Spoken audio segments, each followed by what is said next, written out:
Margaret Lim of the WinS Network Secretariat, and I have the pleasure of opening the session for today. I hope you can hear me clearly. Please let me know please let us know in the chat in case in case it's not audible. So please be reminded that this session is going to be recorded and made available via the WinS Network website. If you do not consent to this, please feel free to leave the meeting room. So today, I shall start with a brief introduction of the WinS Network. I am also joined by my colleagues Frederic Madrid, Piata Mendova, and Belinda Abraham, who are strongly supporting the coordination and preparation for this event. So over the next hour and a half, you may see either of us posting in the chat. Now, please allow me a couple of minutes to introduce the WinS Network and to provide an overview of the webinar series. Next slide, please. The WinS Network is a global interagency network that is working towards the improvement of WASH services in schools across the globe. In order to do that, the network facilitates exchange of experiences and alignment of strategies of various organizations in support of government's WinS programs. The network is steered by the following core group members, which you see on the screen, and I will read out: UNICEF, GIZ, Save the Children, WaterAid, the WHO UNICEF Joint Monitoring Program, or the JMP, the London School of Hygiene and Tropical Medicine, Emory University, and UNESCO. So the WinS Network's activities are focused on the working streams, which you see on the screen. And you are all invited to continue exchange with the WinS Network, either as a member or a partner organization. There is no active engagement required, but would of course be most welcome. Basically, you will be part of our mailing list and you will receive regular updates on the WinS Network's activities. If there are events, there will be calls for contribution, which are also not necessarily mandatory, but could be a platform to share best practices within your area of work. You may check out the website winsnetwork.org for more information. Also on the website, you may find upcoming and past events on WinS and a collection of relevant materials and information about WASH in schools, including global guidance documents or resources, publications in peer-reviewed journals, and the WASH in schools and COVID-19 knowledge map. If you have any question, please feel free to place them in the chat and we will address them as soon as we can. Because at this point, I will now move on to the next slide, where I will hand the virtual stage over to our session moderator. Please allow me to introduce Dr. Om Prasad Gautam, who I think many of you here are most likely already familiar with. So he will guide us through the informative and interactive session ahead of us. Dr. Om is a public health expert and behavior change scientist with more than 22 years of work and research experiences in water, sanitation, and hygiene, health, behavior change, child health immunization, food safety, and diseases surveillance. He holds a PhD from a London School of Hygiene and Tropical Medicine, UK, and 2 master's degrees, one in public health and another in social sciences. And he currently works at WaterAid as a senior WASH manager for Hygiene and is the global lead on hygiene behavior change. He also leads the Susanna Behavior Change Group and is a group lecturer in a few universities. So without further delay, I now hand over to you, Dr. Om. Thank you very much. Thank you very much, Margaret. Hope you can hear me okay. Yes, loud and clear. Great, thank you. First of all, thank you very much for the lovely introduction. And also thank you for asking me to chair and facilitate the session. Hello, everyone. Good morning, good afternoon. Wherever you are, I'm sure you are in good health in this pandemic time. Once again, I would like to welcome you all in this very special session on hygiene behavior change for WinS during the COVID-19 pandemic. We all are aware that schools are the key settings for promoting health, hygiene, well-being, and development of the children and adolescents. School should be safe and secure place for acquiring knowledge, attitudes, behavior, skills, and experiences that are the foundation for becoming healthy, educated, and engaged citizens. However, school can be an epicenter in transmitting disease if a school environment, including water, sanitation, and hygiene facilities, are not adequate, or good hygiene practices are not maintained by the school students or school staffs or school population in the school settings. In emergencies, these school settings becomes more vulnerable settings for large-scale disease transmission, such as COVID-19, as you have seen very recently. We all know COVID-19 pandemic has disrupted education system globally, affecting most vulnerable learners the hardest. School closure have ranged from no closure in some of the countries to more than full year of closure in majority of the countries. It has increased inequalities and worsened the pre-existing education system as well. More importantly, lack of water, sanitation, and hygiene services and behavior in schools, putting this cohort more susceptible for disease transmission. So I'm sure many of you in this call familiar with the GMP statistics. So 1 in 3 schools globally lack safe drinking water. 698 million children lack basic sanitation services, and 818 million children lack basic hand washing services, which is around 47% of the school lack hand washing facility into the school settings. And you can imagine the situation where students going for educational attainment, and we are dealing with COVID-19, and they are having significant crisis and lack of services in these settings, wash services in particular. So we all are familiar at the beginning of the pandemic, the WinS global network recommended 5 immediate actions to respond COVID-19 in school settings. Some of those also includes the practicing key hygiene behaviors and developing that hygiene culture into the schools.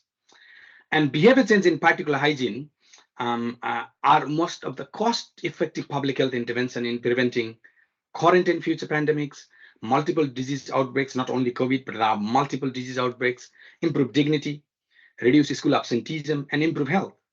While we all urge for equitable distribution of vaccines for COVID-19 at the moment around the globe, hygiene behavior change is still a key line of defense to COVID-19. And this is the moment we all need to act together to change people's behavior for a generation on a massive scale.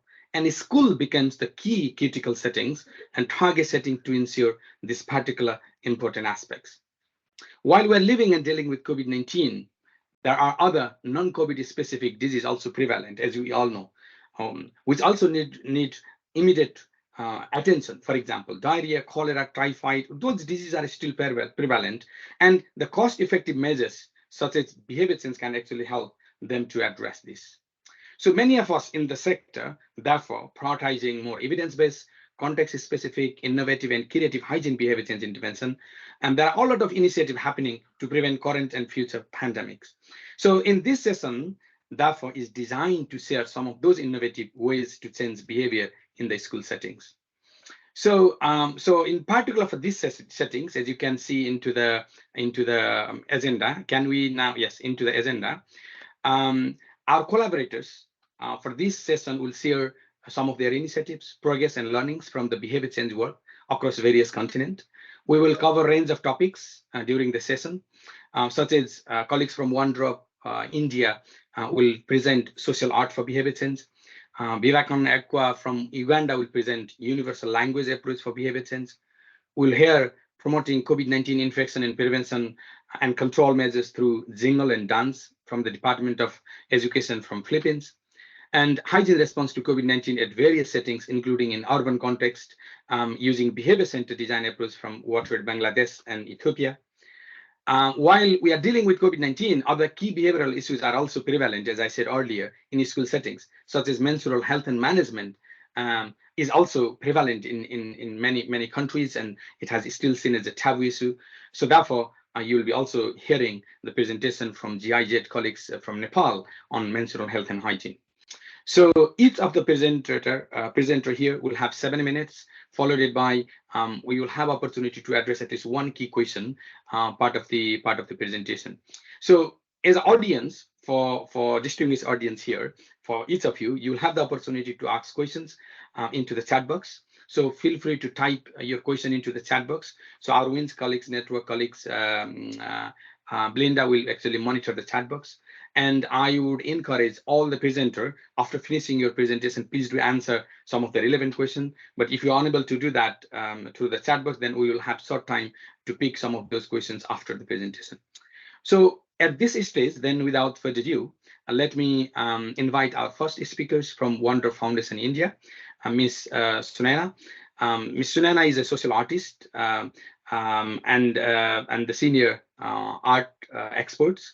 And together with Miss Sunaina, we'll have Miss Priya Zon, and she leads the Wonder Foundation in India. Basically, now I would like to hand over Miss Sunaina for your presentation. Over to you, Sunaina. You'll have 7 minutes. Thank you, Dr. Om. May I request Priya to share the presentation? Thank you. All right, so hello everyone. In this presentation, I'll be sharing One Drop Foundation's social art for behavior change approach on the behavior of hand washing with soap among primary school children, mostly from South Rajasthan in India. At the outset, it is important to understand that social art for behavior change approach, that is SABC, fits within the One Drop Foundation system-based model, namely Access Behavior Capital for Sustainability framework. The behavior change component within the ABC model is conceptualized and guided through the SABC approach. We borrow from Prochaska and Di Clemente to understand the different stages of behavior change and believe that art can support each of these steps depending on where you find your priority group, which in our case was children in primary schools. For example, are they in the pre-contemplation stage or are they preparing to practice hand washing with soap? Activities based on social art can be developed to intensify each of these and to address relapses which are bound to occur due to different factors and vulnerabilities. So through the SABC approach, we try to inspire, activate, and sustain behavior change. Inspire stage addresses pre-contemplation and contemplation through multidisciplinary shows, storytelling, dance, music, etc., to increase awareness and discussion around the importance of practicing healthy behaviors at the community level. The activate stage goes one step further by designing activities with local artists to enable active participation of priority groups to address specific perceptions and barriers to behavior change, primarily looking at how the practice of a certain behavior can be made easier. And finally, we reach the sustain stage, which is aimed towards fostering new habits. This may include capacity building and system strengthening. The tools could include nudges and campaigns involving mascots, murals, films, songs, etc. So to plan any SABC intervention, we must first unpack what social art really is. Social art is premised on participation and action through art. It involves communities in the creation of art that inspires change. To ensure that the priority group remains at the center of our interventions, we follow a simple rule. That is, any SABC intervention must be developed with, by, and for the community. This is realized by ensuring participation of the priority groups in the creation of the social art interventions, in the performances by making them inclusive and interactive, and by engaging communities in the evaluation of the interventions. The interventions must be developed in the local language and in tune with the local culture, and the intervention should also reflect social realities. That is, they must ensure that the burden of behavior change does not fall on the communities being oppressed by social norms or limited by their environmental vulnerabilities. We need to think along with the people through dialogue and debate and focus on how practicing healthy behaviors can be made easier. We need to get to the drivers and barriers of their lives. So here are steps involved in creating any SABC intervention. We premise our interventions on an accurate understanding of the existing practices, conditions, and context related to any behavior. We begin with formative research about a behavior along with the socioeconomic realities of the priority groups. This substantiates the DBC, that is the Design for Behavior Change framework, which guides us regarding perceptions, drivers, and barriers to be addressed for each priority group. Then we engage in artist scouting, aimed primarily at mapping the local traditional folk art forms available in the region. Once we have selected local artists as well as social art partners who guide the artists and community members, we enter the co-creation process where the content of the performances and activities are developed with participants from priority groups.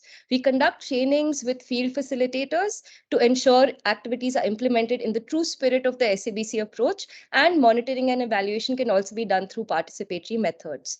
Finally, the performances and activities are piloted and feedback is taken from priority groups to fine-tune the interventions. We would now like to share some examples of the SABC approach. The first one is from Rajasthan, where we worked with primary school children on washing hands with soap, especially after defecation and before eating. A thematic show was developed by our social art partner Vilas Jhanve and folk artist Lalu Ramji and group. The thematic show included demonstrations of hand washing with soap through songs as well as interactive elements that enabled children to participate in the performance. The thematic show was followed up with discussions on hand washing with soap and repeated demonstrations of the behavior in the classroom setting, along with a sing-along of the hand wash song from the thematic show. During COVID, we leveraged digital tools to invite children to co-create slogans in their own dialects to be included in the folk song-based public awareness campaigns. Here is a small audio clip of the slogans which say, "Be safe, stay healthy, be aware, stay healthy."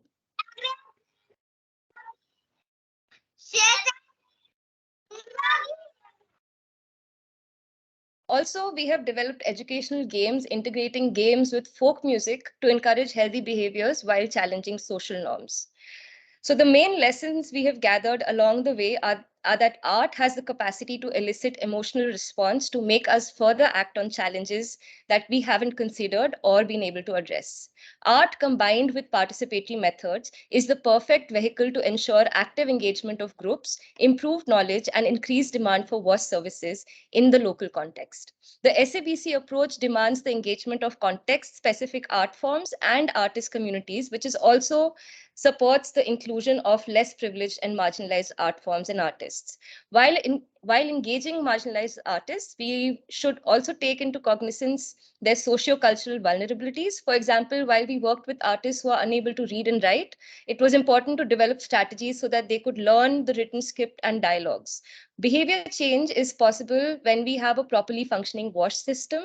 And for this, all relevant stakeholders must play their role to ensure that policies, finances, infrastructure are geared towards promoting improved WASH behaviors. And last but not the least, respectful, dignified, and inclusive community participation is paramount within SABC. When it comes to areas of improvement in our work thus far, the engagement of women has been lagging. This is because of lack of opportunities for women artists, safety concerns, etc., all boiling down to the gender inequality in our society. Going forward, our effort would be to promote more women artists through our projects.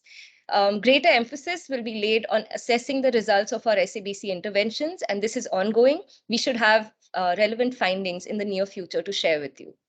We must move away from focusing purely on individuals in communities for behavior change. The perspective must widen to encompass social structures that restrict change while holding accountable the gatekeepers in a given context. And policies need to be more people-centric, and this would happen when people are at the heart of policy making and execution. We must find ways to ensure this at different levels, that is the global, national, state, and local. Thank you. Thank you so much, Sunaina and Priya, for your excellent presentation and also highlighting Wonder Foundation approach to behavior change, SABC, an excellent example from India. I'm sure you had and also opportunity to kind of respond some of these initiatives part of the COVID period as well. But I'm just looking the chat box. I don't think there are any questions at the moment for you.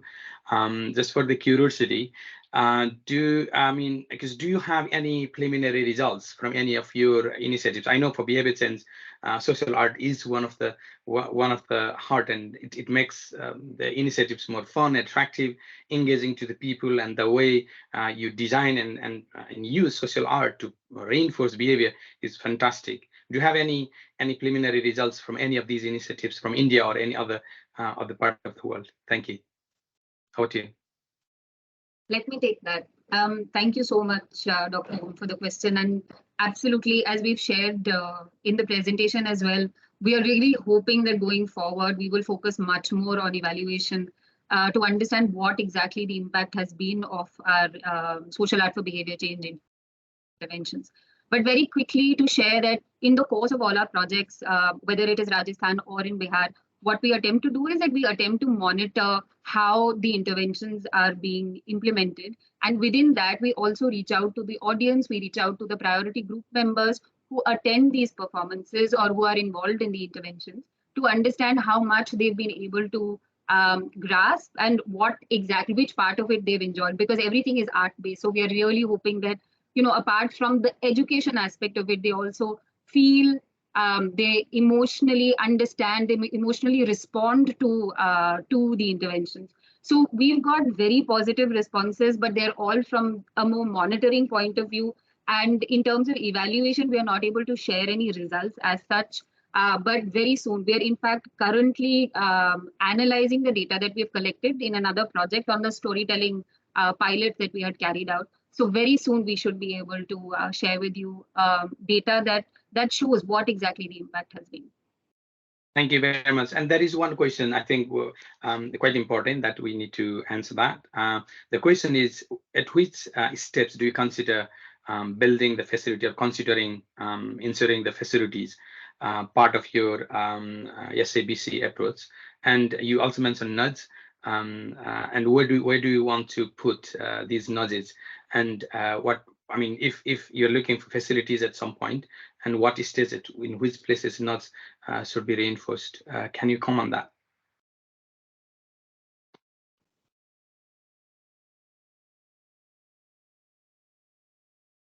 Sorry, Priya, you are on mute. Oops, sorry.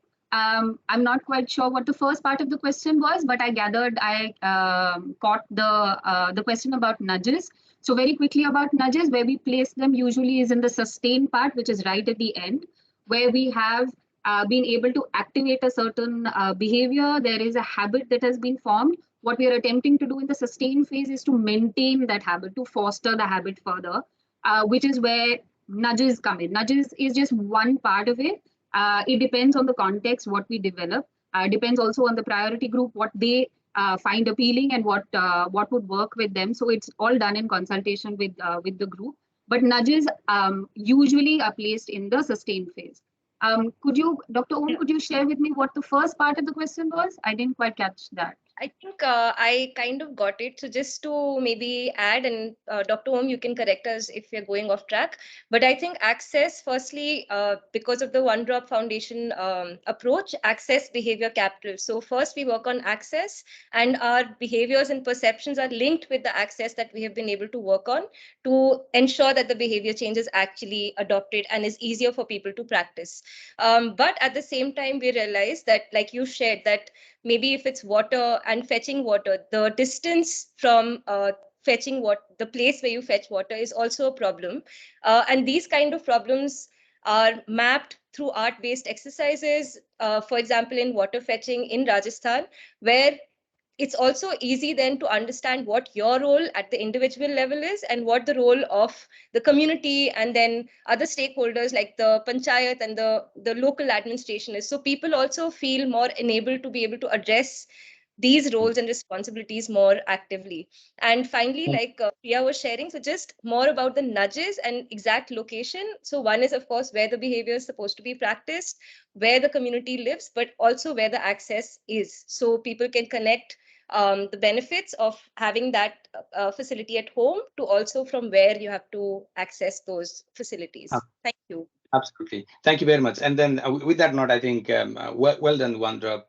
You actually highlighted three things. One, of course, behavior has to be changed through social art. Then the access is important, but at the same time, reinforcement is needed. Therefore, you also focus on putting nudges and cues.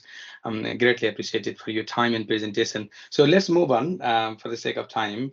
Colleagues, our next presenter here would be from Behaviour Ekwa from Uganda. So Mr. Francis will present on behalf of Behaviour Ekwa. He will be presenting on universal language approach for behavior change. Mr. Francis is a practitioner of organizational development, and he leads the Behaviour Ekwa team in Uganda. So let's hear from Mr. Francis and about the universal language approach for behavior change. Quite exciting. Yeah, thank you. Thank you very much, Dr. Om. Good morning, good afternoon, colleagues. I'm very happy to share about our approach in Uganda and across the globe, where we are using the universal languages approach. Scroll. Next slide, please. Yeah, I just wanted to briefly start by sharing about Viva Conagua. We consider ourselves as a global cosmos, which means we exist across the globe in Europe and also in Africa. And we exist as a network of individuals, but also organizations where we look at positively changing the world through joy. And our core work revolves around using all our actions for water, sanitation, and hygiene, and also making sure that everyone has access to wash services. Next, please. Next slide, please. And when we are doing our work, we have what we call basic assumptions. And we think development can happen when people are connected, when people are joyful, but even most importantly, and also in the universal languages approach, that there is potential in every beneficiary and in every area where we work. And that's where we base our work. Next slide, please. And so what are the universal language approach that I want to share about today? So in essence, it's actually universal languages for behavior change, which means we are using the languages that are universally accepted, including music, arts, and sports.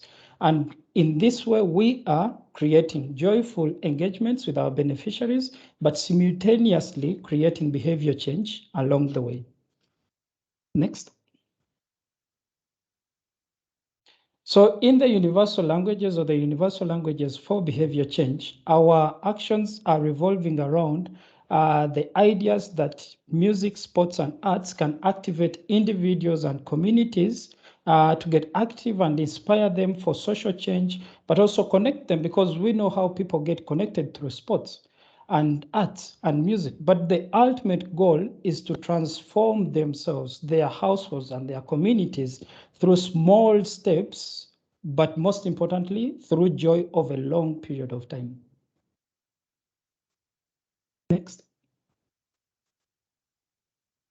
And I just want to now go over the 3 different languages and just share how we individually use each one of them for behavior change. To start with music, so what we are doing at the moment, we organize concerts on one hand, but also music projects on the other, where famous and also local artists are coming together to develop songs around wash projects.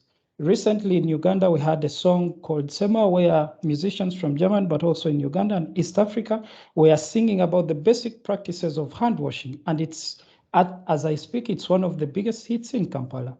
But also through music still, we are using movements around Dance for Wash, where kids can learn about, for instance, toilet hygiene or hand washing, but through dances. And drama and theater have been used for a long time across Uganda to communicate social change. Let's go to the arts. Next, please.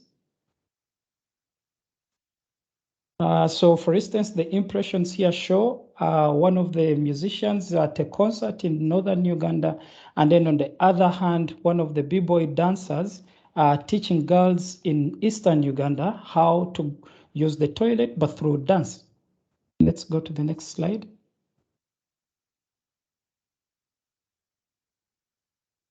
Next slide. Okay, thank you. So through the arts, we are creating murals or paintings on walls on one school buildings, but also in across communities where these paintings, these murals communicate directly about very specific community needs. For instance, if we have a mural in community A and the biggest challenge there is, let's say, waste management, the mural will be themed around that messaging. Compared to another community which has a different wash challenge. And in this way, we also create workshops in schools and in communities where children, one, learn art skills, but also learn how to use art to communicate wash messages. And in this very particular picture, you can see an exhibition where an artist from Ethiopia, for instance, and another one from Uganda have donated their artworks, and then Viva Konago organizes a gallery and an exhibition, and these artworks are sold to generate funds for water projects. The other interesting way that we are also evolving is one we call the Wash Heroes, where we are using comic books. We've all had favorite comic books from our childhood.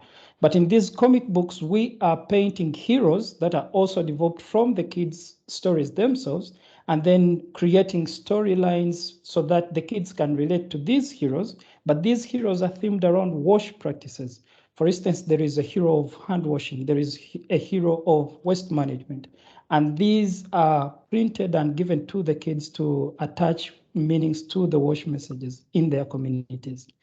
Just go to the next slide, please, to show some impressions.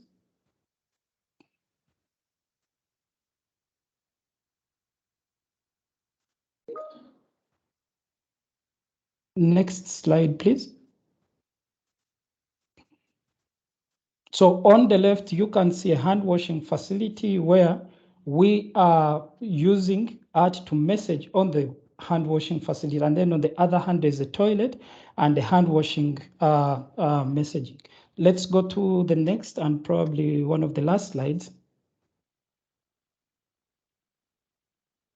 Next slide, please.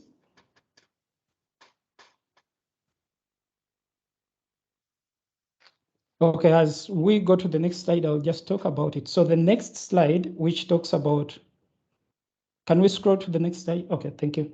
So the next slide is how we are using sport. And in this particular field, we are focusing on football for WASH, where we are using football drills together with our partners who have developed football exercises around different WASH practices.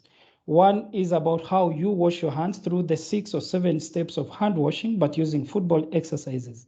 And in this way, we've created a cycle where we train coaches and teachers, and also they go do sessions led by children in their communities. And there's a manual which we are always happy to share with other partners.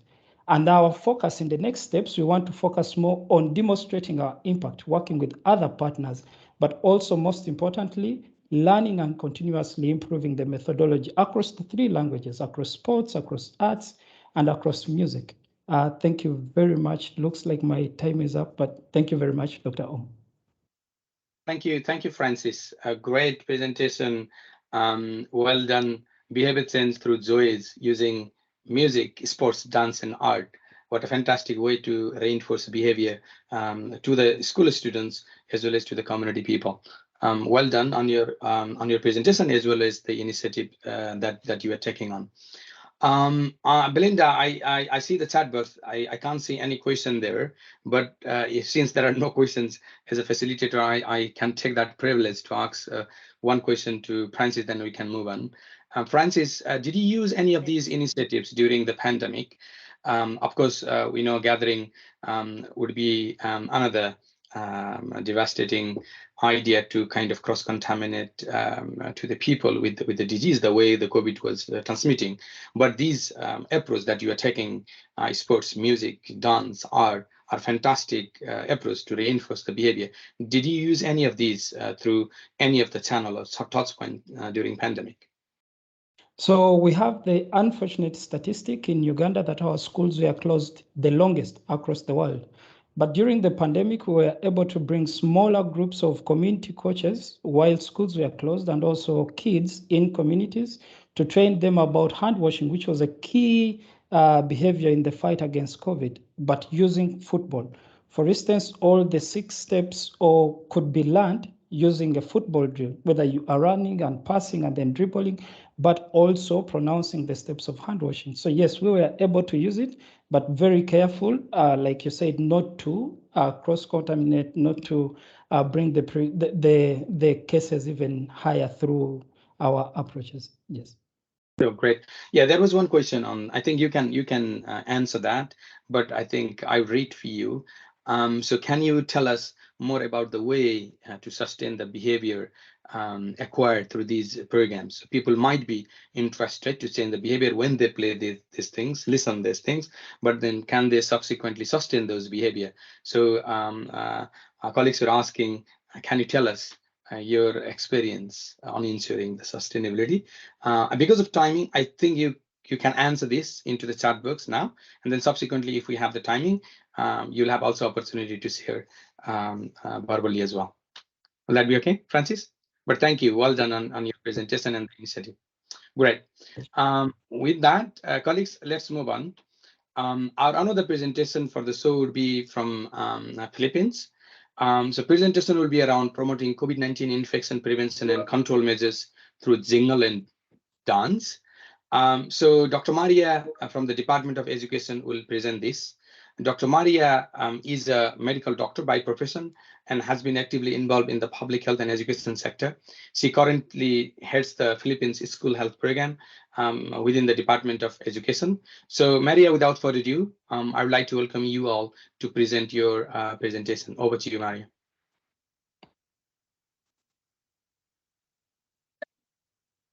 Good morning, good afternoon, good evening to our fellow participants from all over the world. I am Dr. Maria Corazon Dumlao, the Chief of the Philippine Department of Education School Health Division, Bureau of Learner Support Services. I am proudly presenting one of the innovations under the Water, Sanitation, and Hygiene in Schools, or WinS program on hygiene behavior change for WinS during the COVID-19 pandemic. Allow me to highlight one component of our many initiatives for COVID infection prevention and control using a creative jingle and dance. The Philippines, like all countries over the world, was severely affected by the COVID-19 pandemic. Schools were physically closed, and while the Department of Education worked towards supporting remote learning and preparing for the resumption of safe in-person learning, for this to happen, multiple stakeholders need to work together. The learners, teachers, school community, and even the homes needed to adopt behaviors on COVID-19 infection prevention and control measures, specifically hand washing, wearing face masks, physical distancing, surface disinfection, and respiratory etiquette.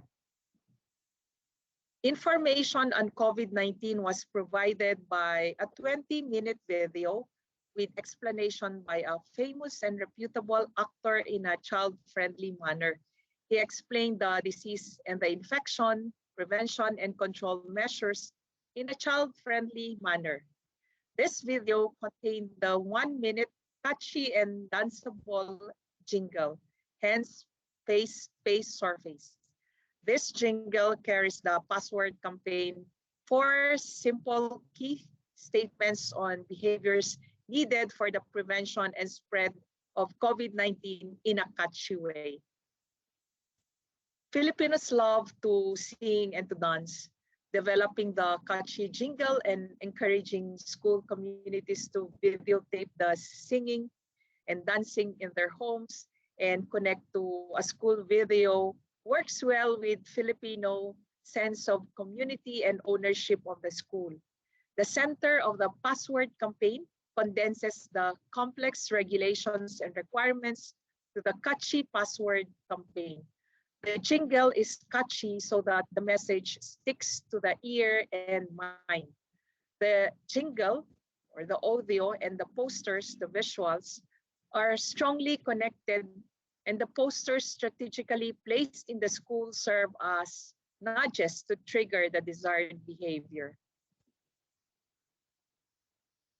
To further heighten the information drive, the Department of Education launched a social media campaign in October 15, 2021, which encouraged learners, teachers, and the schools to create their videos utilizing the jingle. This was supported by an official memorandum from the Office of the Undersecretary for Administration, Undersecretary Alain Del Pascua, and was circulated to schools through DepEd subnational offices. Allow me to share some scenes of the video from the hands, face, space, surface. Hand, space, surface, hand, space, surface, hand, space, surface. Ito ang paraan para labanan ng COVID. Hand, magugas ng kamay pagkatapos umubo. Suotin ng mask para maupadilang protektado. Physical distancing, surface. Mga bagay ay i-disinfect para sigurado. Hand, magugas ng kamay pagkatapos magbanyo. Suotin ng mask para di makalusot ang COVID-19. Physical distancing, surface. Mga bagay ay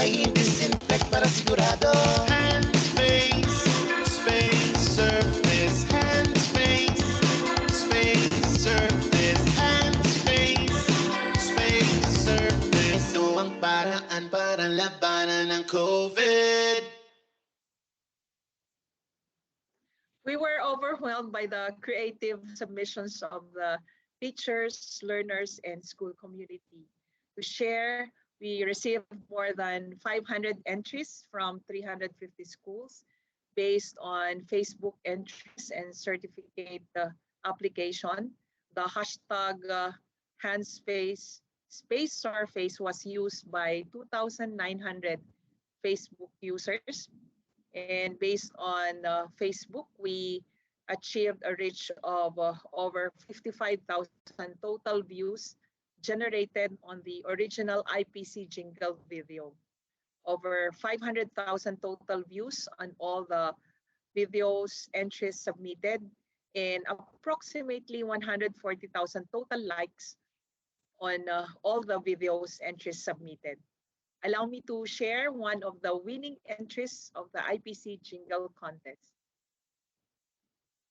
Hand, space, space, surface, hand, space, surface, hand, space, surface. Ito ang paraan para labanan ng COVID. Hand, magugas ng kamay pagkatapos umubo. Face, suotin ng mask para maupatilang protektado. Face, physical distancing, surface. Mga bagay ay disinfect para sigurado. Hand, magugas ng kamay pagkatapos magbanyo. Face, suotin ng mask para di makalusot ang COVID-19. Physical distancing, surface. Mga bagay ay disinfect para sigurado. Hand, space, surface. Hand, space, surface. Hand, magugas ng kamay pagkatapos magbanyo. Face, suotin ng mask para di makalusot ang COVID-19. Physical distancing, surface. Mga bagay ay disinfect para sigurado. Hand, space, surface. Hand, space, surface. Hand, space, surface. Hand, space, surface. Ito ang paraan para labanan ng COVID. Allow me to share what we have learned from this experience. What worked, using the existing system and channel of the Department of Education or the Ministry of Education, banking on the school's competitive and cooperative spirit, riding the wave of TikTok's popularity in the country, and using the school community as advocates. And what could be further improved? Before launching the video, we need to strengthen the established mechanism for tracking and acknowledging submitted entries, and consider also using multiple platforms such as Facebook, TikTok, and YouTube for maximum reach. Consider the platform's features and limitations, like Facebook's hide like count, as you develop the mechanics. Once again, this is Dr. Maria Corazon Dumlao of the BLSS School Health Division, thanking you for listening and wishing you an amazing day for the WinS. Thank you, Dr. Maria, for your excellent presentation. And also, I think since we are still living with COVID-19, this is much needed password campaign, hand, face, space, and surface. We still need it. Excellently well done there, and also organizing the competitions and rewarding people and acknowledging people adoring those behavior. Excellently well done. Great work to the Department of Education in Philippines. I can't see any question at the moment into the chat box. Dr. Maria, while you are there, after this password campaign, of course, I know this might be part of the wider SBCC campaign led by FCDO and Unilever as well. Initially, I thought that they were developing the password campaign globally. You have then contextualized this. Did you at some point manage to assess the outcome of any of these the large scale campaign after the password campaign you have launched in Philippines? Do you have any data on the sustaining behavior over time or adherence of the behavior of the people? This is excellent example that you have shown that, again, dance and music here to reinforce the behavior. I'm very much curious about the data statistics. Dr. Maria.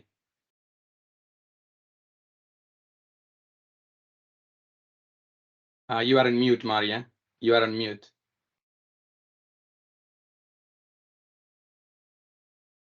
It's good afternoon in the Philippines. On the question of our good doctor, we have the National Technical Working Group composed of GIZ, UNICEF, Save the Children, and our BLSS technical staff who are working on the evaluation. We are still in the process of looking into more sustainable behavior change, but that's part of the campaign.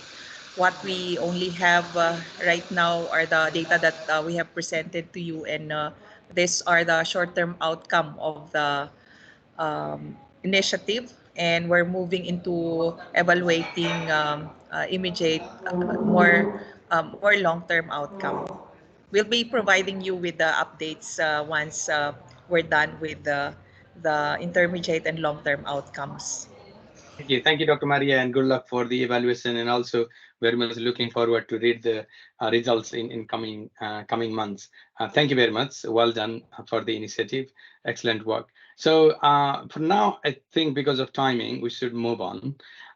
So for now, then I would like to invite colleagues from WaterAid to present water hygiene response to COVID-19, primarily focusing on hygiene as key line of defense, part of the wider response. Just would like to mention that because I also work in WaterAid, I lead the hygiene behavior change work, and I was also leading WaterAid hygiene response to COVID-19. We have implemented hygiene response to COVID-19 in 26 countries all across Asia and Africa, where we are in present.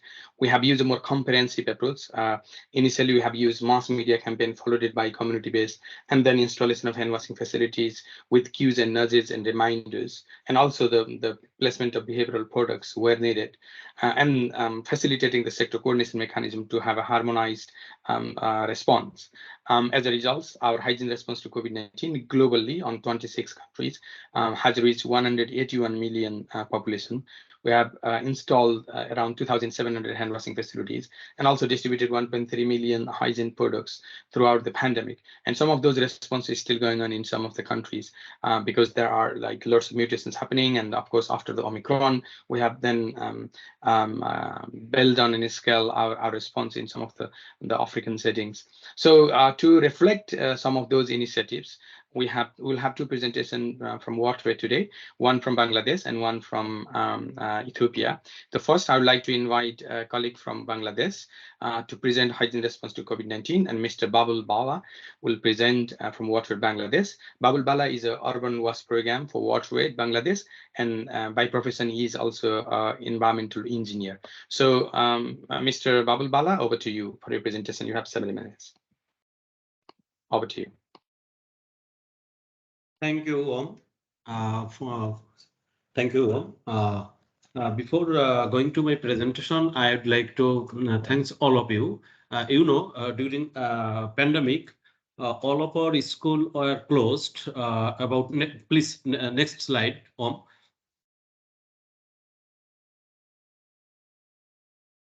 Yeah. The school closure in Bangladesh has been one of the longest in the world, like other country, and students had to stay at home and attend virtual classes for almost 18 months. So considering this situation, we took our program for supporting schools, and we supported more than 300 schools and around 200,000 students for protecting them against COVID. Next slide, please.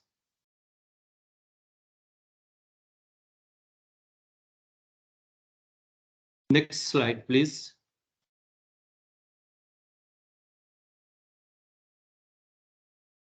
Yeah.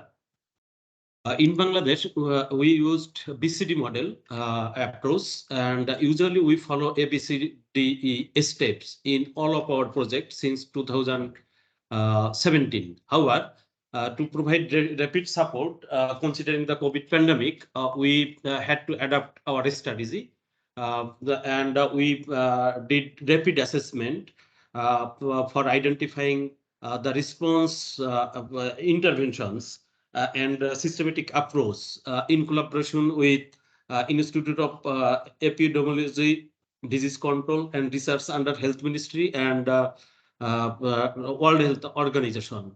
And we've identified systematic approaches and intervention. Following these, next slide, please.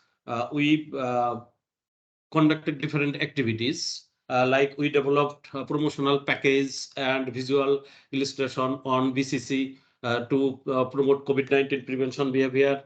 We also aired promotional assets via different electric media and local cable. And we also broadcast key messages through community radio for targeting the people who lives in hard-to-reach area. In rural context, and we also address inclusion by developing assets with sign language for targeting person with disability, and we also used miking and loudspeaker at community level for awareing people regarding COVID behavior. Also we campaigned back to school. We did a back to school campaign for preventing the COVID-19 diseases for the school children. Next slide, please. Yeah, you can see multiple exposure for the student we did. We campaign, we launched Fight Corona campaign in different electronic media and print media, and also in the social media. We developed different the video and other materials targeting for fighting against COVID-19 and reaching more than 21 million people. And we partnered with Parliament TV, already I mentioned, who ran secondary secondary online classes, and with them we produce BCC materials as well. Next slide, please. And we also developed different promotional materials in collaboration with World Health Organization and IDCR, and distributed this in the school. For example, in school, it is school wash facilities is shared facilities. So maintaining sanitation safety and water safety was difficult. So we developed different kind of promotional materials, how they sanitizing appropriate, and how they sitting at their classroom and wash their hand, etc. And orient all the school teachers, school management committee, and school authority as well. Next slide, please. And with behavioral products, we also installed hand washing, group hand washing facilities at the entrance of the school for washing hand before entering into the schools, and for practicing hand hygiene. Next, please.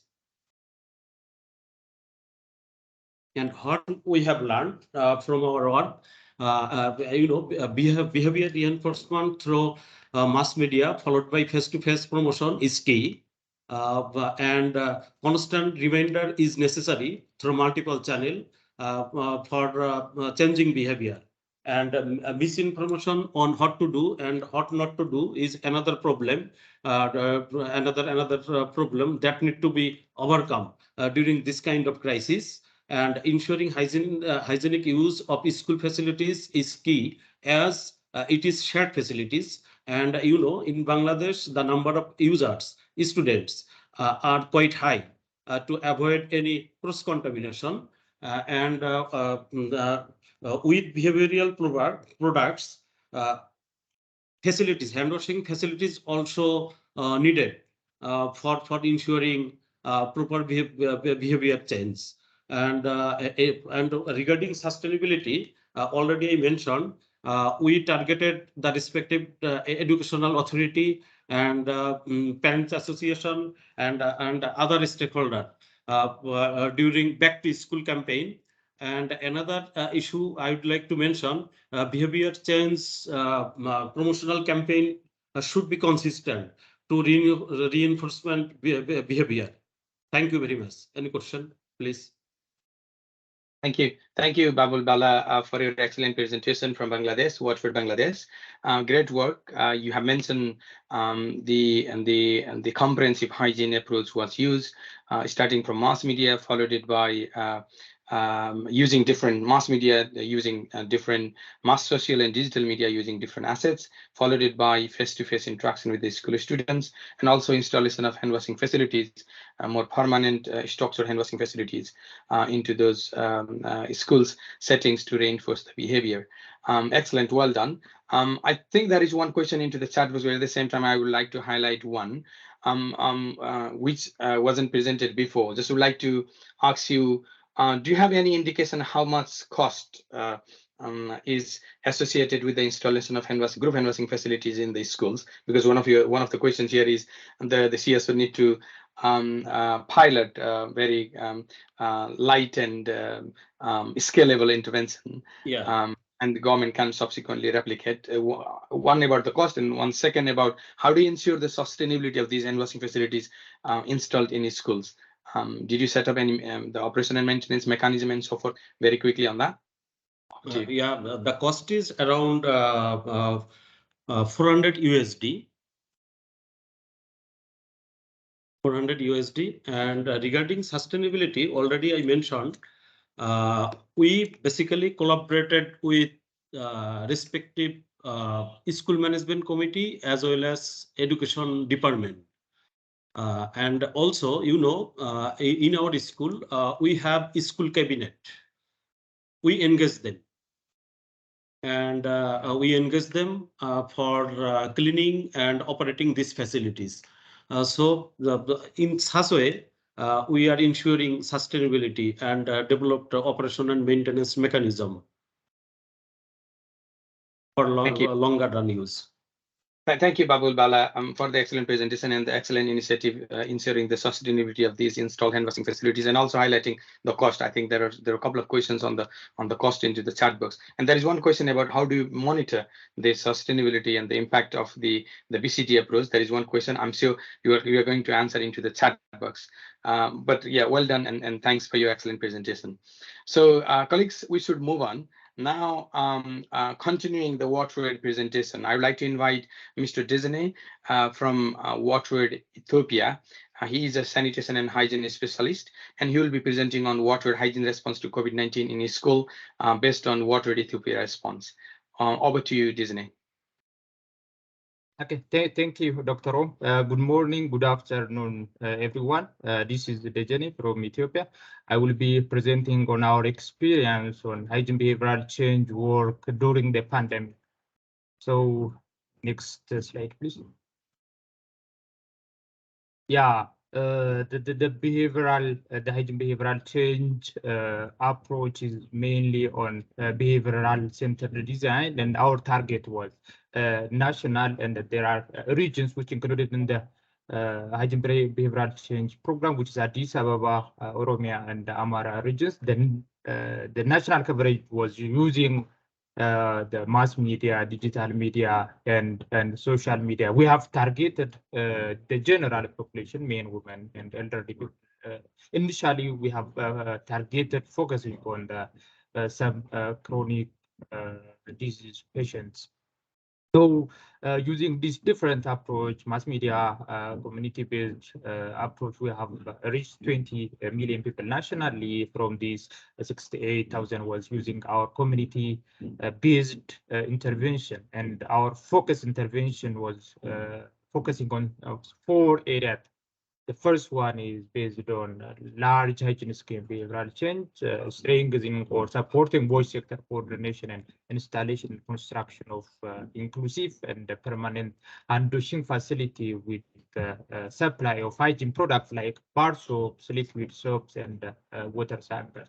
So these all were delivered through, and our approach was in 2 phases. The first phase was mainly in the mass media. Then we have followed with our community-based intervention, including installation and construction of hand washing facilities. So we were able to construct about 196 hand washing facilities. From these, about 12 were permanent type of hand washing facility. Those are more concrete and solid type of hand washing facility, which installed in healthcare facility, schools. The majority, the high tech is installed in schools. So the behaviors were more COVID sensitive behaviors. The 5 key COVID sensitive behavior was used during the intervention: physical distancing, hand washing with water and the soap, and the respiratory hygiene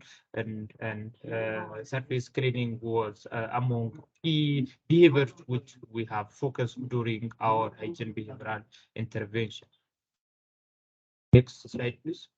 So our design approach is based on the WaterAid global hygiene behavioral approach, which is ABCD approach.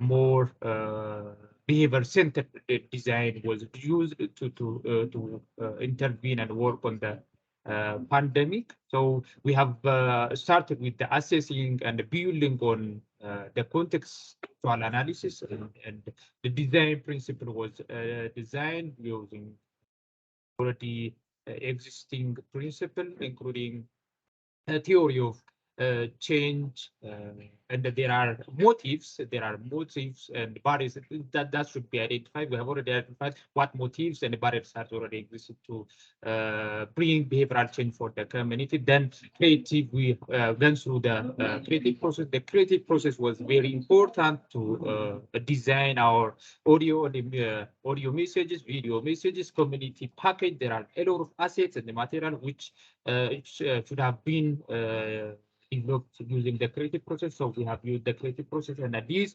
all developed assets and materials were delivered using the mass media, digital media, and community-based intervention, including hand-washing facility.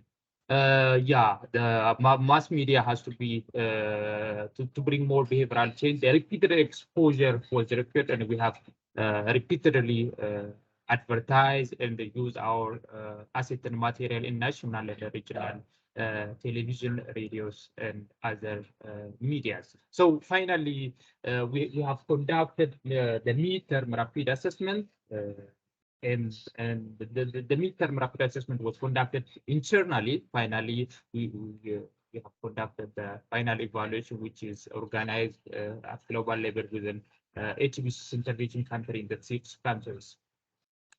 Next, please.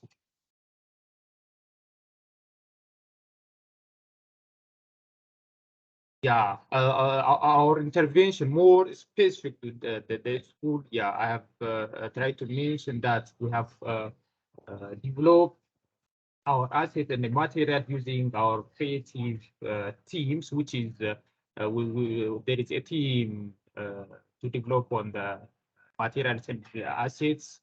The team encompasses WaterAid experts, government, and some consultants with engaged in developing assets in the context specific. So accordingly, we have a video and audio message for the school, targeting the school, and we have provided a refresher training for school staffs and our health extension workers. To reach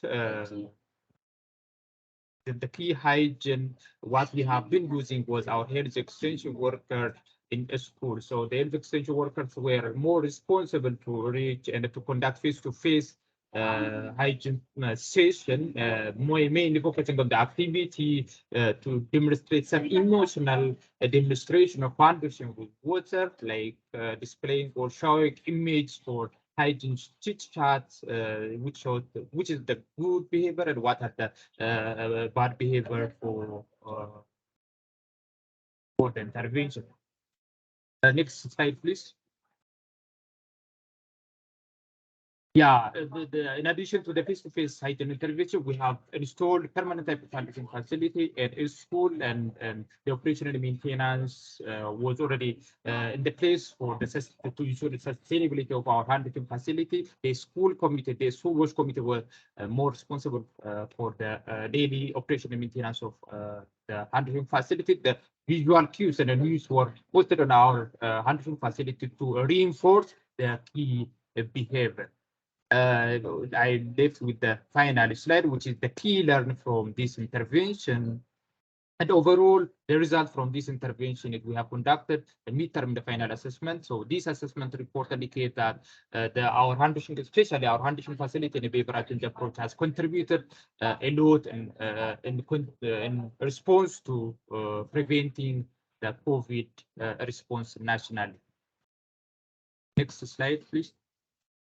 So these are the 5 areas of learning we have learned through the interventions. The first one is it would be good to focus on behavioral change design for any hygiene behavioral change intervention during the pandemic. And also it will be good to reach higher number with repeated frequency using multiple channels. That might be mass media, digital media, and face-to-face communication. Also, the handling facility will be more important in responding to COVID and the pandemic, but the handling facility then has to be in place to respond to the pandemic, and the facility has to be more permanent, and the operational maintenance has to be in the place for ensuring the sustainability. The inclusiveness and the sustainability and the coordination, partnership, integration is also the key intervention that the learning from overall behavioral change response learning. Thank you. Thank you so much for doing it. Thank you, Disney, for the excellent presentation on behalf of WaterAid Ethiopia, and also excellent work in responding to COVID-19, focusing on school and in communities and healthcare settings. What you have summed up is the mass media campaign, followed it by community-based intervention, including installation of hand washing facilities with more on permanent and semi-permanent facilities. Those facilities need to be inclusive. Gender differentiated where possible, and also you mentioned about making the assets more inclusive to the people with different languages and making it context specifics. And there were a couple of questions about the sustainability of the hand washing facilities and the mechanism you are ensuring operation and maintenance. I think you have addressed that part of your presentation. You mentioned you have used the local school wash committee to ensure the operation and maintenance happening. Just one question, I think, can you clarify one thing? How are you continuously monitoring? That was one of the questions into the chat box. How are you continuously monitoring the functionality of these hand washing facilities over time? Can you comment on that point, Disney? And then we need to move on because you have taken a little more than expected. Yes, over to you. Thank you. Yeah, I try to mention to address the sustainability of our handling facility. We have already handed over our handling facility to the school wash committee. So the school wash committee is more responsible for the daily operation maintenance, including ensuring the sustainability of our handling facility. So the regular monitoring is very important. So in each district, there are assigned responsible health extension worker. Those are more responsible to monitor the functionality of our handling facility, the availability of soap in the handling facility, and the regular supply of water to the handling facility. And we are following with the health extension worker in each district and the functionality is being monitored by the district heads and the water office. Thank you. Thank you very much, Disney and the team, and thank you for the great work and also the excellent presentation. Well done. With that note, colleagues, I think we're moving on. So we are coming to our final presentation now. As I said in my opening remarks, of course, we're dealing with COVID-19. We all are living and dealing with COVID-19, but at the same time, there are multiple diseases we are tackling. There are WAS-specific disease and WAS-associated issues that we are dealing, including menstrual health and hygiene, where those issues has been taboos, has seen as a barrier for school attendance, and also lots of school absenteeism and so forth. And these issues need to be addressed throughout the pandemic as well. So, so in order to share some of the idea and how this issue is being tackled before and during the pandemic, we'll have a presentation from Nepal, which is promoting menstrual health through an influencer. So the presentation will be from Ms. Sami Pandey from GIZ Nepal. Sami Pandey has been working as a technical advisor for adolescent health and development. She particularly focused on menstrual hygiene management and washing in schools, part of her GIZ health project portfolio. Over to you, Sami. You will have 7 minutes for presentation. Thank you. Thank you, Dr. Om.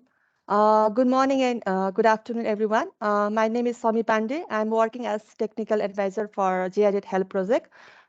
Today, me and my colleague Tabia, we will be presenting our initiative of promoting menstrual health through an influencer. Next slide, please.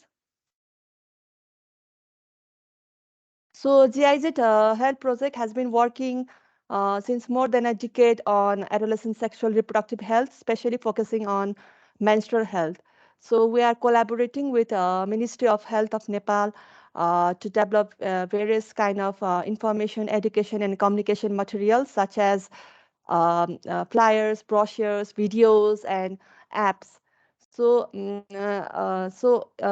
develop different kind of IC materials to disseminate like information on MHM targeting adolescents, and we have been distributing it through school health program and also through health facilities. Besides that, we are also disseminating this information through GIZ Nepal Facebook page and also various divisions under Ministry of Health Facebook pages. So although there were a number of IC materials, but the outreach was little. No, at least we could see this in terms of number of views on the video or reactions or installation of apps. So I wanted to know like how can we increase the outreach, especially during the COVID-19, during the first wave of COVID-19 in 2020, like where our all school health program was closed. So like we were just wondering how can we reach to our target group, that is adolescent. Next slide, please. So here I'm just trying to show the comparison of number of reactions between different Facebook pages. One is of the first one is of GIZ Nepal Facebook page, and other is National Health Education Information and Communication Center, which is division under Ministry of Health. And another is of Keki Adhikari's Facebook page. Keki is a very popular actress in Nepal. So while comparing this COVID-related post shared by GIZ Nepal, Ministry of Health, and popular actress, we can see that the number of reaction was comparatively very high in the Keki's post as compared to other Facebook posts. So based on this fact, we thought maybe we should involve popular celebrity in Nepal who are quite popular among youngster and also has huge number of followers in social media pages. So considering our reach, like we also wanted to reach adolescents who are in rural setting, we involved a Nepali film actress. So after next slide, please. So so we made like it was first time that GIZ Nepal was like contracting film actress. So we made certain criteria such as like number of followers in social media pages, recent hit movie delivered by actress, and involvement in the social causes. So based on this some criteria, we were able to onboard Keki Adhikari as a goodwill ambassador for menstrual health. And this is the first post shared by her in her social media pages. Next slide, please.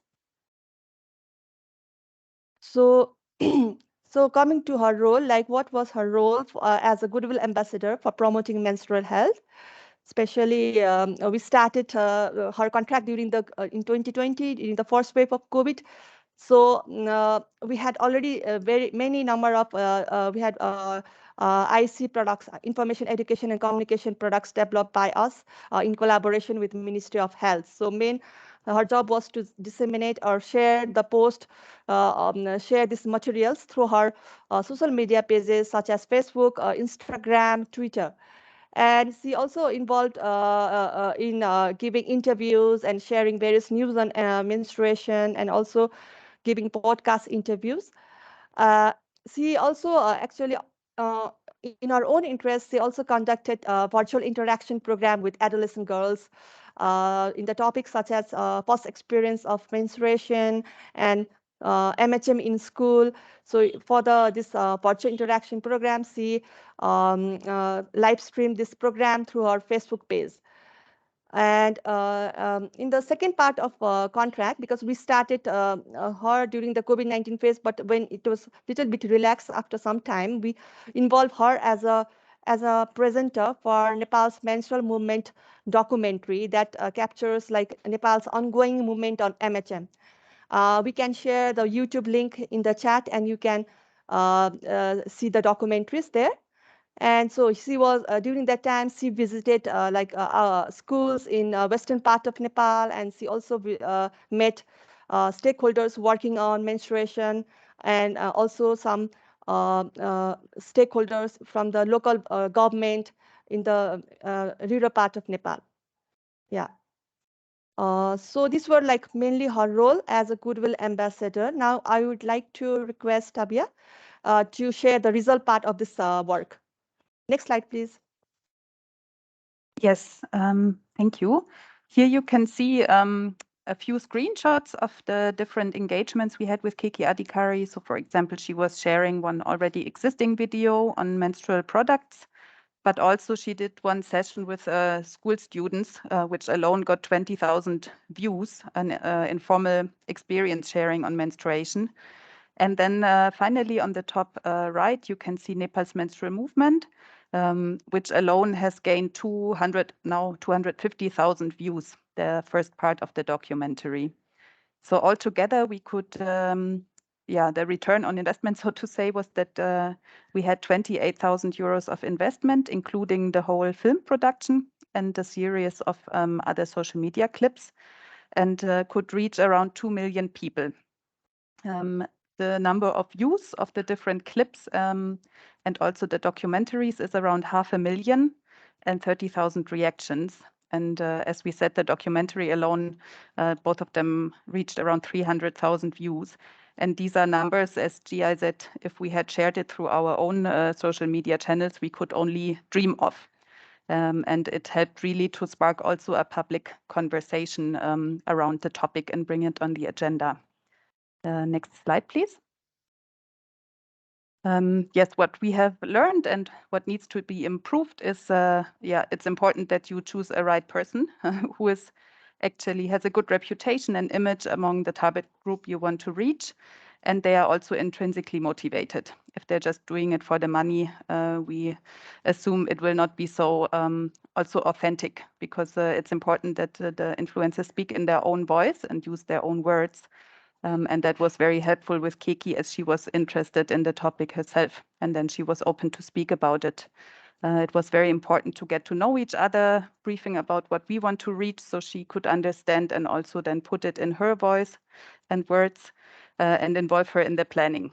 Plan for improvement, there's not really a plan for improvement in that sense, but what has already happened with other actors from Nepal is that this method of working with an influencer has sparked some inspiration among other partners.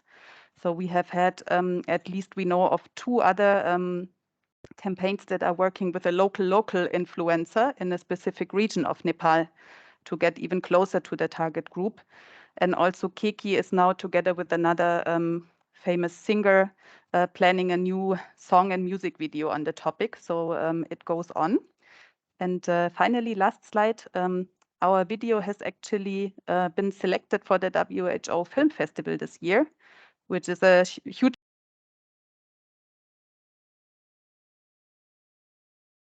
You unmute. Oh, I don't know how that happened, but yeah, we are all very excited and hope it will, yeah, we will win with this to bring just the topic of menstrual health more to the public agenda. Yes, I shared it also in the chat, so you can see the video and also like and share it. Yes, so much for now. Thank you. Thank you so much, Tabia and Sami, for the excellent work that you are doing on menstrual health and management in Nepal, using celebrities as goodwill ambassador to promote such a neglected issue there. Of course, the government is also kind of trying to boost through the policy changes initiative, part of the wider menstrual movement in Nepal, which is excellent contribution from this initiative. And good luck for the video to win from the WHO. I think because of timing, we may not have enough time to go through a series of questions, but there is one question definitely I think is not only to you, Sami and Tabia. One question linked with how do we actually measure and monitor the behavior change aspects of social media? Of course, we can count numbers, how many people we have reached, how many times we have exposed them in terms of frequency. But the question is, how do we measure the change in behavior through mass media, primarily focusing on social media? So would you like to come in? Of course, you have mentioned about a couple of outputs, but did you also plan to monitor the behavioral outcomes for your campaign? Sami? Yeah, so actually, like this is like our not like main mandate of work. What we are doing, we are like mainly doing the school health program, and this idea, as I said in the presentation, like it started during the COVID-19 phase. So it's like small part of program that we are doing. So yeah, as I can already see in the chat, like it's like not measurable, like how many people we are able to really change the behavior, no, like how many people started thinking like menstruation is just normal process. So we haven't been able to measure it. But yeah, so I think we'll just continue this. It's like mainly to trigger, spark the conversation around the menstruation, because here in Nepal, like just talking about this topic is also very important, no? So once we start freely talking about it, and then slowly, I think maybe other interventions of social behavior change can contribute to really change the behavior, I guess. Absolutely. Thank you. I think some of these issues you cannot actually measure in an absolute as an absolute marker, but at the same time, what you are trying to do is triggering, exposing people with such a neglected and taboo issue to raise awareness, and then make sure that people are reducing these taboos, mobilizing celebrities and so forth. Excellent work. Well done, GIZ colleague there, for your great contribution, and congratulations for your successful work, and good luck for the submission. So with that note, colleagues, I think we are almost there to close the technical session. But before we go there, there is one question that I thought would be interested to address. This is not to individual, one specific speaker, but any of you could come out of 7 presenters. The one question around what advice can you give for mobilizing and ensuring sustainable ongoing school wash committee and school wash club? How were they motivated to get involved and stay involved? So I mean, can you come up with how are you going to ensure this sustainable mobilization of wash committee and child club, and how do you actually motivate them to be continuously involved in wash work in school? Any of you would like to come in for a second?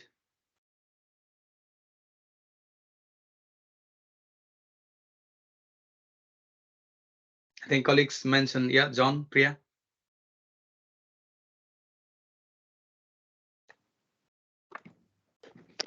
Hi, thank you. Such an important question you've asked, Dr. Om. So in terms of sustainability, what we have been trying to do, and we had already shared our entire approach. In that, what we attempt to do is work with the entire bunch of stakeholders that affect a particular behavior or affect a particular issue. So when it comes to the school management committees also in India, we ensure that they also participate to the extent possible in our SABC interventions. So very often they're part of the teachers, the parents who are part of the management committee. They also attend the performances. They're part of the discussions, and then following the performances, the discussions are carried on within the management committees whenever they do come to meet. So it is important to carry on that coordination between the students and these management committees to ensure that that linkage is maintained. But at the same time, it's also important that we work with policies, we work with schemes that affect the functioning of the schools and the wash facilities within schools. So without the contribution of the government, without ensuring that the funds actually reach the schools and the management committees are able to carry out the work that needs to be carried out, all of this actually just fizzles. It doesn't quite lead to the impact that we are looking for. So to keep in mind that a systematic approach is important, a system-based approach is important, and ensuring that all stakeholders are part of it. So that's how we go about it, and I think that might be one way of considering it. I'm sure everybody else also has been thinking along these lines. Thank you. Thank you, Priya. Great. Babul, would you like to come in? Just 30 seconds, please. Yeah, yeah. Thank you, Priya, for your nice clarification. I would like to add one more thing with her. Product and facilities we need to ensure at a school setting for ensuring sustainability of behavior change aspect. Regarding other resource and other functional bodies like management committee, parents association, or school cabinet, or so on. Thank you. Babul. Great. Colleagues, excellent contribution for the question. I think, yeah, so school settings and WAS committee clubs are right institutional mechanism, particularly the government mechanism to ensure the sustainability. If we build the capacity, reinforce the behavior, and again, ensuring the WAS infrastructure are there, facilities are there, and there is a reinforcement mechanism for behavior change over and again, utilizing these exciting, attractive, and engaging activities that will definitely sustain behavior over time. And we'll be looking forward some of the results that some of you mentioned that coming in coming months or years from these great initiatives. Now, I think just to conclude, I would like to sum up the session with some of the takeaways, learning points. Can we have the slide back, please? Yes. So I just would like to kind of sum up the whole session by saying 6 key learnings, the takeaways. One, of course, what we have learned. Hygiene behavior change intervention in a school should be evidence-based, focus only on key behaviors, and has to be context-specific. I think it was evident in many of your presentation. You have designed based on certain process, you have assessed, you have then try to make it more specific behavior targeted into those settings and make it context-specific. Second learning, hygiene behavior change intervention should be engaging, attractive, using appropriate activities through multiple touch points. Many of you presented arts, sports, music, jingle, use of celebrities to make intervention more fun, attractive, engaging, and that will certainly also reduce campaign fatigue, right? Because if you have multiple assets to reinforce the same behavior over and again, that will certainly reduce the campaign fatigue. And if you use the emotional insight, and that will trigger people's interest to kind of constantly reinforce and motivate them to perform. But at the same time, some of these approaches that you are mentioning, art, sports, music not, but the kind of sports basically does require do no harm approach during COVID sensitive time period. If you are doing sports activities to promote hygiene during COVID period, we need to make sure that those are COVID sensitive. Third key takeaways, and the hygiene promotion using emotional assets packaged through mass media, primarily television, radio, followed it by digital and social media, and then followed it by face-to-face community-based or school-based intervention, together with the installation of hand washing facilities with cues and nudges, has a greater strength. So exposing mass population through mass media, followed it by more concentrated, coordinated community-based campaign, a face-to-face campaign, has a greater strength. That was quite evident. The other point, you mentioned the provision of inclusive permanent hand washing facility with soap and water, with cues and nudges, and with its operation and maintenance mechanism, has also contributed a lot to alter the behavior and also reduce the infection prevention. And finally, while dealing with COVID-19 disease burden into the skill, it is also important for us to address the multiple issues, not many, but those core issues that are linked with wash, primarily the menstrual hygiene management, or maybe treatment of water, clean use of toilet, food hygiene aspects if those food were provided. It is important that we are mindful of those issues and addressing those in a comprehensive manner. And then one of the great success example here is the use of local celebrities as a goodwill ambassador could be an instrumental in promoting such a neglected issue in local context. So these were some of the learnings based on the presentation. I'm sure this presentation will be shared, and then the learning will be shared widely as well for wider replication. With that note, I would like to conclude the technical session and hand over to Margaret. Over to you, Margaret, for further announcement. Thank you. Thank you very much, Dr. for nicely wrapping up the discussion, and for the expert moderation, and to all our presenters for the rich and insightful presentations.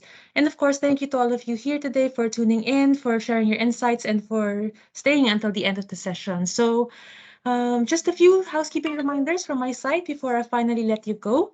This session is only the second out of 5 of the WinS Network webinar series, and we look forward to seeing you again in another session in May, and then there are 2 more sessions in June. So watch out for announcements at the through the WinS Network website and the events page. And we would also be very happy to hear from you on what your thoughts and feedback are on this session, as these would greatly help shape the upcoming sessions. So we would therefore like to request for you to please take 2 to 3 minutes of your time to respond to the short feedback form, which I will, the link I will put in the chat, or you may also scan the QR code in the screen, and then my code. Yeah, so many thanks in advance, and we look forward to seeing you in the succeeding webinars.